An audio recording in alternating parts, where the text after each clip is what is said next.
Wings is about a 15-year-old girl named Laurel who, in the middle of her sophomore year of high school, discovers that she is a fairy, and it's nothing like the storybooks say.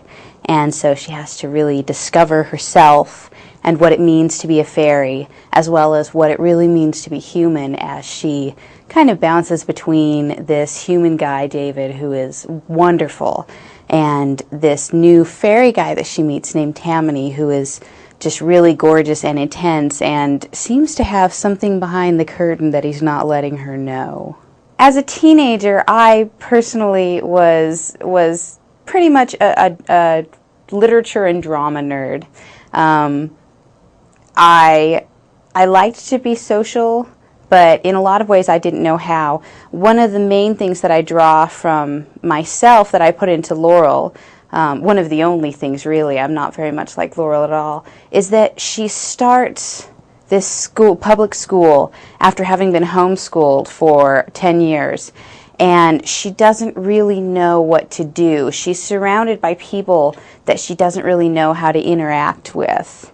And she finds this group of friends who aren't looking at what she's wearing, and they're not looking at if she's talking the right way or hanging out with the right people, but they're able to really just look at her and get to know her. And that's the kind of friends that I surrounded myself with, because goodness knows I didn't wear the right clothes and I didn't say the right things.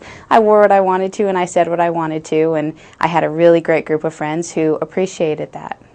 I think that I would really like to be friends with Tammany, because he's the gorgeous, charismatic, very, very confident guy.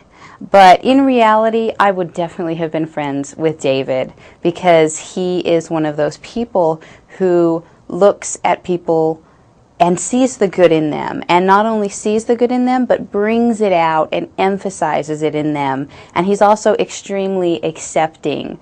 One of the characters in my novel who I just absolutely adore is Chelsea, and she has zero social skills. She says exactly what's on her mind, whether it's socially correct or not, and he sees her heart, and he sees that she is so well-meaning, and it's the same kind of things that he sees in Laurel. So I would definitely have realistically been friends with David for his compassion and his understanding and just his down-to-earthness.